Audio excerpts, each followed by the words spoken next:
नमस्कार, मैं हूं निकिता और आप देख रहे हैं सत्यहिंदी.com। चलिए एक नजर डालते हैं अब तक की सुर्खियों पर। शनिवार 17 जून को कांग्रेस की तरफ से आरोप लगाया गया कि मध्य प्रदेश में 2 पार्कों के नाम बदलकर मुख्यमंत्री शिवराज सिंह चौहान के बेटों के नाम पर रख दिए गए हैं। इंडिया टुडे की रिपोर्ट के मुताबिक कांग्रेस नेता अजय सिंह ने आरोप लगाते हुए कहा कि नेहरू पार्क का नाम बदलकर शिवराज सिंह चौहान के बड़े बेटे और एक अन्य पार्क का नाम बदलकर उनके छोटे बेटे के नाम पर रखा गया है। अजय सिंह ने आगे कहा कि बीजेपी सरकार स्वतंत्रता संग्राम में महत्वपूर्ण योगदान देने वाली महान हस्तियों के नाम मिटाने की साजिश रच रही है। उन्होंने कहा कि अब तक सार्वजनिक जगहों, पार्कों, सड़कों और इमारतों का नाम सामाजिक योगदान देने वाली हस्तियों के नाम पर रखने की परंपरा रही है, लेकिन बीजेपी सभी परंपराओं को ध्वस्त करते हुए मुख्यमंत्रियों के बेटों के नाम पर पार्क का नाम रखने की नई परंपराओं को जन्म दे रही है। कांग्रेस नेता ने सवाल करते हुए कहा कि शिवराज सिंह बताएं कि उनके बेटे कार्तिकेय सिंह और कुणाल सिंह का समाज के लिए क्या योगदान रहा है। वो स्पष्ट तो करें कि देश की आजादी में अहम योगदान देने वाले पंडित जवाहरलाल नेहरू के सामने कार्तिकेय कहां खड़े हैं। मध्य प्रदेश में पार्कों के नाम मुख्यमंत्री शिवराज सिंह चौहान के बेटों के नाम पर रखे जाने को लेकर कांग्रेस की तरफ से उठाए गए सवाल पर बीजेपी ने प्रतिक्रिया देते हुए कहा कि देश भर में कई सार्वजनिक जगहों का नाम एक ही परिवार के सदस्यों के नाम पर रखने की परंपरा कांग्रेस ने डाली है। वो पहले इसके बारे में जवाब दें। बीजेपी नेता पंकज चतुर्वेदी ने कहा कि दरअसल अजय सिंह हर चीज को कांग्रेस के नजरिए से देखते हैं। अगर स्थानीय लोगों ने अपने शहर के पार्कों का नाम अपने चहेते और प्यारे लोगों के नाम पर रखने का फैसला किया है तो इसमें किसी को क्या आपत्ति होनी चाहिए। राष्ट्रीय सुरक्षा सलाहकार अजीत डोभाल ने कल शनिवार को नेताजी सुभाष चंद्र बोस मेमोरियल में नेताजी को लेकर बड़ा बयान देते हुए कहा कि अगर नेताजी जिंदा होते तो भारत का बंटवारा कभी नहीं होता। नेताजी के अंदर महात्मा गांधी को चुनौती देने का साहस भी था। मैं अच्छा या बुरा नहीं कह रहा हूँ, लेकिन भारतीय इतिहास और विश्व इतिहास के ऐसे लोगों में बहुत कम समानताएं हैं जिनमें धारा के खिलाफ बहने का साहस था और आसान नहीं था। उन्होंने आगे कहा कि नेताजी के दिमाग में ये विचार आया कि मैं अंग्रेजों से लड़ूंगा, मैं आजादी के लिए भीख नहीं मांगूंगा, ये मेरा अधिकार है और मैं इसे हासिल करके रहूंगा। सुभाष चंद्र बोस के रहते भारत का विभाजन नहीं होता। जिन्ना ने कहा था कि मैं केवल एक नेता को स्वीकार कर सकता हूं और वह सुभाष चंद्र बोस हैं। नेताजी सुभाष चंद्र को लेकर अजीत डोभाल द्वारा दिए गए बयान पर कांग्रेस ने पलटवार किया है। कांग्रेस महासचिव जयराम रमेश ने ट्वीट कर लिखा कि क्या नेताजी ने गांधी को चैलेंज किया था? बेशक उन्होंने किया था। क्या नेताजी वामपंथी थे? बेशक वे थे। क्या नेताजी सेक्युलर थे? बेशक और डटकर थे। अगर नेताजी जिंदा होते तो क्या बंटवारा नहीं होता? कौन कह सकता है, क्योंकि 1940 तक नेताजी फॉरवर्ड ब्लॉक बना चुके थे। इस पर आपकी राय हो सकती है, लेकिन यह एक विरोधाभासी सवाल है। जयराम रमेश ने आगे लिखा कि एक बार डोभाल ने नहीं कही। नेताजी के बड़े भाई शरद चंद्र बोस के कड़े विरोध के बावजूद बंगाल के विभाजन का समर्थन करने वाले श्यामा प्रसाद मुखर्जी थे। मैं डोभाल को रुद्रांशु मुखर्जी की 2015 की बेहतरीन किताब पैरेलल लाइव्स की एक प्रति भेज रहा हूँ। उन्हें कम से कम कुछ वास्तविक इतिहास जान लेना चाहिए।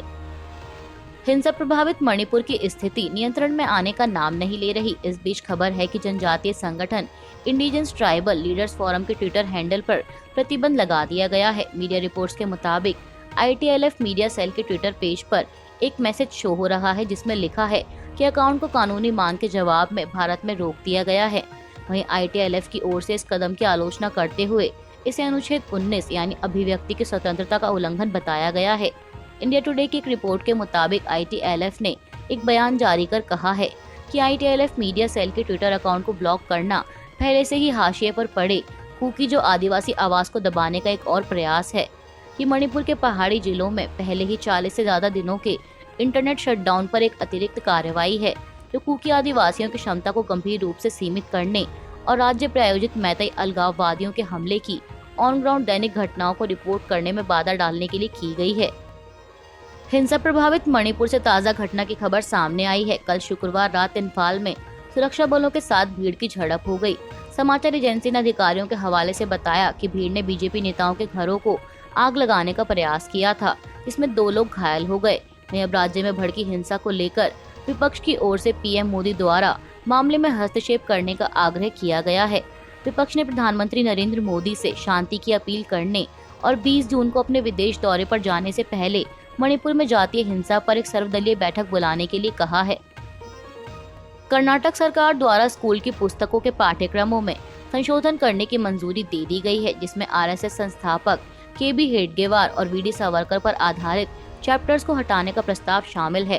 वहीं अब कर्नाटक सरकार के इस कदम की आलोचना करते हुए केंद्रीय परिवहन मंत्री नितिन गडकरी ने इसे दुर्भाग्यपूर्ण बताया है। समाचार एजेंसी ANI के मुताबिक नितिन गडकरी शनिवार 17 जून को नागपुर में वी.डी. सावरकर पर लिखी गई एक किताब के विमोचन के मौके पर लोगों को संबोधित कर रहे थे। इस दौरान उन्होंने कहा कि ये बेहद ही दुर्भाग्यपूर्ण है कि स्कूल सिलेबस से डॉक्टर हेडगेवार और वीर सावरकर से जुड़े चैप्टर्स को हटा दिया गया है। इससे ज्यादा पीड़ादायक और कुछ नहीं हो सकता। केंद्रीय मंत्री ने आगे कहा कि सावरकर ने कहा था कि हिंदुत्व सर्वसमावेशी है, जातिवाद और सांप्रदायिकता से मुक्त है। सावरकर एक समाज सुधारक थे और वो हमारे लिए आदर्श हैं। इसके साथ ही केंद्रीय मंत्री ने ये भी कहा कि सावरकर को जाने बिना किसी को उनकी आलोचना नहीं करनी चाहिए। बीजेपी की तमिलनाडु इकाई के नेता SD सूर्या को शुक्रवार देर रात पुलिस द्वारा गिरफ्तार कर लिया गया। सूत्रों के मुताबिक यह कार्रवाई सूर्या द्वारा ट्विटर पर किए गए उनके एक पोस्ट को लेकर की गई है। दरअसल इस पोस्ट में बीजेपी नेता ने CPI के पार्षद विश्वनाथ पर आरोप लगाते हुए कहा था कि मदुरई के एक सफाई कर्मचारी की काम के दौरान मौत हो गई, क्योंकि उसे मल के पानी में काम करने के लिए मजबूर किया गया था, जिसके कारण उसके शरीर में एलर्जी हो गई थी। वहीं उनके इस पोस्ट को लेकर CPIM की तरफ से जातिगत संघर्षों को भड़काने के इरादे से झूठी और अनियंत्रित जानकारी फैलाकर सामाजिक अशांति फैलाने का आरोप लगाते हुए शिकायत दर्ज कराई गई थी। इसके बाद पुलिस ने बीजेपी नेता को गिरफ्तार कर लिया। पुलिस ने सूर्या को भारतीय दंड संहिता और सूचना प्रौद्योगिकी अधिनियम की विभिन्न धाराओं के तहत गिरफ्तार किया है। वहीं इस सारे मामले को लेकर बीजेपी की प्रदेश इकाई के प्रमुख अन्नामलाई ने इसकी निंदा करते हुए कहा कि भाजपा की तमिलनाडु इकाई के प्रदेश सचिव थिरु सूर्या की गिरफ्तारी बेहद निंदनीय है। उनकी एकमात्र गलती DMK के सहयोगी कम्युनिस्टों के दोहरे मानदंडों को उजागर करना था। अभी के लिए बस इतना ही। बाकी की खबरों के लिए बने रहिए सत्यहिंदी.com के साथ।